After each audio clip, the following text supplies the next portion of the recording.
I studied with a man who had been a disciple of Clement Greenberg, who was a formalist, and he believed in color field painting, and that was all he ever saw. So we were tutored by him to think that this was the most important thing that was happening in contemporary art.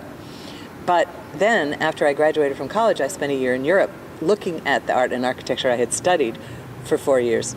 And I realized there was a huge world out there of work that I wasn't exposed to at all in college. And it made me mad that I hadn't been able to, that the point of view that he promulgated was so narrow.